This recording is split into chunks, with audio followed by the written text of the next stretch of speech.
اور ان کی فکر کی طرف اشارہ کیا ہے۔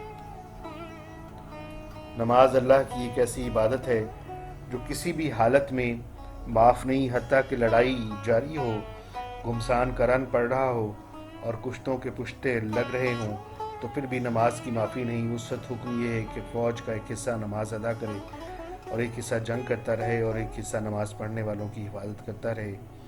یہ ترتیب باری باری بدل کر ساری فوج کو نماز ادا کرنے کا حکم ہے۔ اس بند میں خدا مالک سے سوال کیے جا رہے ہیں کہ مالک تجھے یاد نہیں کہ جب جنگ عین شباب پر ہوتی تھی تو پھر بھی مسلمان کعبے کی طرف منہ کر کے خدا کے حضور جھک جایا کرتے تھے۔ اس وقت جو نماز کے لیے صف بندی کی جاتی تھی اس میں چھوٹے اور بڑے، سینئر اور جونیئر کا خیال نہیں رکھا جاتا تھا۔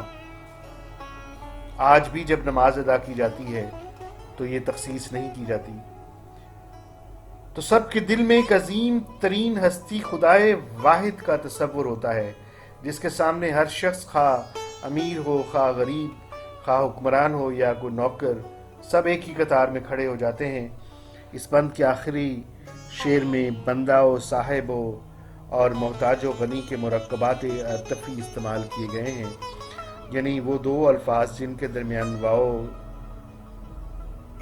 آ جائے، اگر واو کی جگہ اور رکھ لیا جائے تو اس مرکب کا مطلب صاف ہو جاتا ہے، مزید صاف واضح ہو جاتا ہے۔ اقبال نے اس مصرے میں جو دو مرکبات عطفی استعمال کی ہیں اس میں اس شرط کو ملحوظ رکھا ہے، بظاہر پڑھنے والے کو معلوم نہیں ہوتا کہ شاعر نے کس فنکاری سے یہ کام کیا ہے۔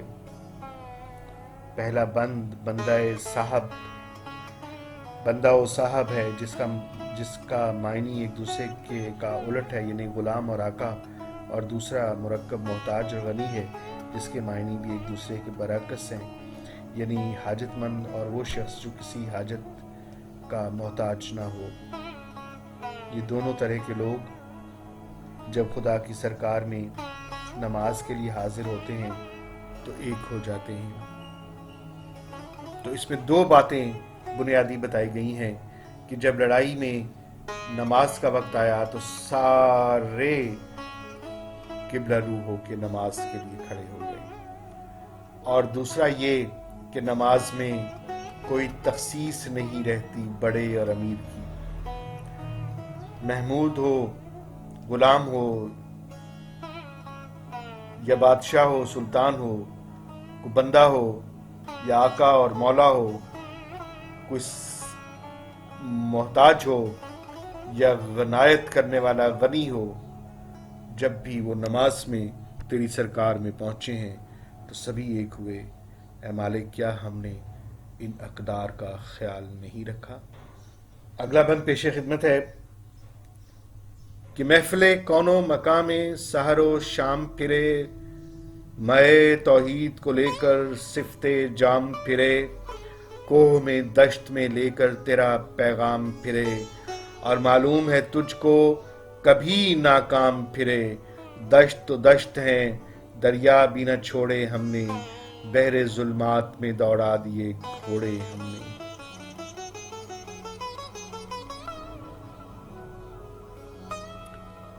اس میں جو مشکل الفاظ ہیں، محفل کون و مکان، دنیا، جگ، سنسار، سحر و شام، صبح و شام، میں توحید کی شراب، یعنی خدا کو ایک ماننے کا وہ نشہ جو شراب کی طرح مسلمانوں کی رگوں میں دوڑتا ہے، اور صفت جام، شراب پینے والے گلاس کی طرح، کوہ، پہاڑ، دشت، صحرا، بحر ظلمات، کالا سمندر یعنی بحر اوقیانوس۔ شاعر اس بند میں اسلام کے اولین ایام کی تفصیل اللہ تعالیٰ کے سامنے رکھ رہا ہے، جب مسلمان ساری دنیا محفل کون و مقام میں صبح و شام خدائے واحد کا پیغام لے کر گھومتے رہتے تھے۔ اللہ کی وحدت کا مسلمانوں کو ایسا نشہ اور سرور تھا کہ وہ گھر گھر اور ملکوں اس شراب توحید کو ہاتھوں میں شراب کے پیالے کی طرح تھامے مارے پھرا کرتے تھے، اور سب کو بتایا کرتے تھے کہ دیکھو، اللہ کے ساتھ کسی اور کو شریک نہ ٹھہراؤ، اسی کی ذات عبادت کے لائق ہے۔ اے خدا، ہم اس شراب وحدت کے نشے میں دیوانے تھے اور ساری دنیا کو یہی شراب پلانے میں مجبور کیا کرتے تھے، پہاڑ ہوں کہ صحرا، جنگل ہوں کہ بیاباں، ہم تیرا پیغام لے کر گردش میں رہتے تھے۔ شاعر مالک بزرگ و برتر سے مخاطب ہو کر فرماتے ہیں کہ ہم کبھی ناکام نہیں لوٹے تھے، ہم جہاں بھی جاتے وہاں کے لوگوں کو تیرے دین کا راستہ دکھاتے تھے۔ خداوند تعالیٰ کے ایک ہونے کا یہ پیغام ہم نے نہ صرف دشت و جبل میں عام کیا بلکہ بحر ظلمات میں بھی کود گئے۔ بحر ظلمات سے بحر مراد بحر اوقیانوس ہے۔ اس زمانے میں چونکہ عربوں کو معلوم نہیں تھا کہ مراکش کے بعد جو سمندر آتا ہے اس کے پار بھی بر اعظم شمالی امریکہ اور جنوبی امریکہ واقع ہیں، اس لیے وہ اس بحر کو دنیا کا آخری سمندر سمجھتے تھے۔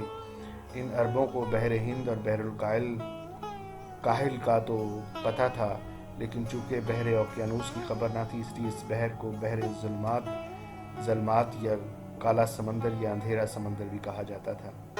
ایک مجاہد عقبہ بن نافع اسلامی پھریرے لہراتے جب بحر اوقیانوس میں پہنچے تو انہوں نے اپنا گھوڑا سمندر میں ڈال کر کہا کہ اگر یہ سمندر میری راہ میں حائل نہ ہوتا تو زمین کے آخری کونے تک تیرا نام بلند کرتے چلا جاتا۔ علامہ اقبال نے اس تاریخی واقعے کو اپنی اس شہرائے آفاق نظم شکوہ کی زینت بنا دیا۔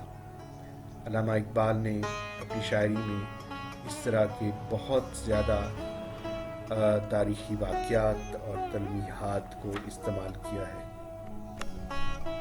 آگے چلتے ہیں جی کہ صفحہ دہر سے باطل کو مٹایا ہم نے، نوع انسان کو غلامی سے چھڑایا ہم نے، تیرے کعبے کو جبینوں سے بسایا ہم نے، تیرے قرآن کو سینوں سے لگایا ہم نے، پھر بھی ہم سے یہ گلہ ہے کہ وفادار نہیں، ہم وفادار نہیں تو بھی تو دلدار نہیں، ہم وفادار نہیں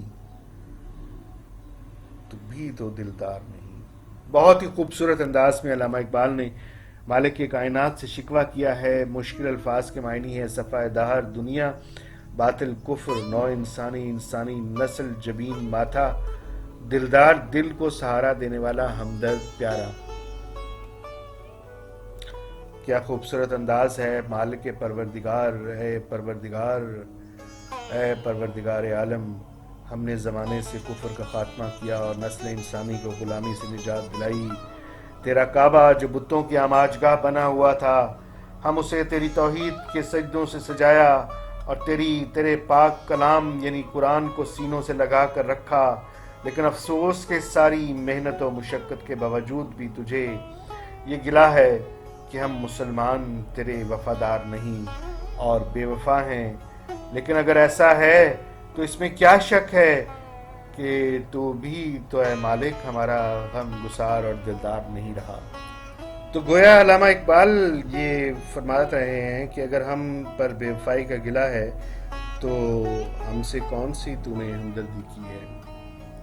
اقبال کی یہ نظم جب 1909 میں پہلی بار منظر عام پر آئی تو جن وجوہات کی بنا پر اس دور کے علماء نے اقبال پر کفر کا فتویٰ لگایا، ان میں ایک وجہ اقبال کے شکوے کے اس بند کا یہ آخری مصرع بھی تھا کہ ہم وفادار نہیں تو بھی تو دلدار نہیں۔ اگلا بند دیکھتے ہیں جی۔ امتیں اور بھی ہیں، ان میں گنہگار بھی ہیں، عجز والے بھی ہیں، مست مئے پندار بھی ہیں، ان میں کاہل بھی ہیں، غافل بھی ہیں، ہوشیار بھی ہیں، سینکڑوں ہیں کہ تیرے نام سے بیزار بھی ہیں، رحمتیں ہیں تیری اغیار کے کاشانوں پر، برق گرتی ہے تو بیچارے مسلمانوں پر۔ اس بند میں کچھ لفظ ہیں جو قابل غور ہیں اور جن کے معنی درکار ہیں۔ عجز کا مطلب ہوتا ہے خاکساری، عاجزی۔ میں پندار، غرور کی شراب، مست میں پندار، غرور کی شراب میں مست یعنی غرور میں مست، گھمنڈی، کاہل سست غافل غفلت والے اغیار غیر کی جمع کاشانہ گھر اور برق بجلی۔ تو اس بند میں علامہ اقبال پھر اپنے دلائل بیان کر رہے ہیں اور انہیں اسی طریقے سے اسی جوش اور جذبے کے ساتھ اور اسی انکساری کے ساتھ جاری کیا ہوا ہے کہ شکوے اس بند کو بھی گستاخی قرار دیا گیا تھا علماء کرام کی طرف سے۔ علامہ اقبال نے اس بند میں اپنے شکوے کا دائرہ مزید وسیع کیا ہے اور دنیا کی دوسری قوموں اور امتوں کا موازنہ مسلم امہ سے کر رہے ہیں، کہہ رہے ہیں کہ اے خدا، اس دنیا میں اور اقوام میں بھی اور بھی اقوام ہیں جن میں پرہیزگار بھی ہوں گے لیکن گنہگار بھی تو ہیں، کئی قسموں کے لوگ ہوں گے، کئی سست ہوں گے، غفلت کے مارے ہوئے بھی ہوں گے اور ساتھ ہی چند ہوشیار بھی ہوں گے۔ ان امتوں میں ہر قسم کے لوگ ہوں گے، عاجز بھی اور متکبر بھی، بندگی کرنے والے بھی اور جھک جانے والے بھی، سینکڑوں تیرے نام سے بیزار بھی ہوں گے اور گھمنڈی لوگوں کی تو کمی ہی نہ ہوگی، وہ اپنے غرور کی شراب میں مست رہتے ہوں گے۔ لیکن ہم مسلمان دیکھ رہے ہیں کہ تو دوسری قوموں کو نوازتا رہتا ہے، تیری رحمتیں اور انعامات غیروں کے کاشانوں پر بے حد و حساب ہیں، لیکن بجلی گرتی ہے تو بیچارے مسلمانوں کے آشیانوں پر ہی گرتی ہے۔ یعنی آج تیرے یہ نام لیوا غلامی اور غربت و پستی کا شکار ہیں، کیوں؟ یہ رحمتوں کی بارشیں، یہ تیری عنایات، یہ غیروں پہ کیوں ہیں؟ اور تکلیفیں، مصائب، آلام، غربت، پستی، بدحالی، قسم پرسی، اے مالک، یہ مسلمانوں کی قسمت میں کیوں لکھتی ہے؟ جی جناب، آپ کی سماعتوں، آپ کی بصارتوں اور آپ کی عنایتوں کا شکریہ۔ اگر آپ کو یہ ویڈیو پسند آئی ہے تو اسے اپنے پیاروں، یاروں اور بیلیوں کو بھیجیے، سبسکرائب کیجیے، کامنٹ کیجیے اور لائک کیجیے۔ دعاؤں میں یاد رکھیے، پردہ ناچیز وارث اقبال۔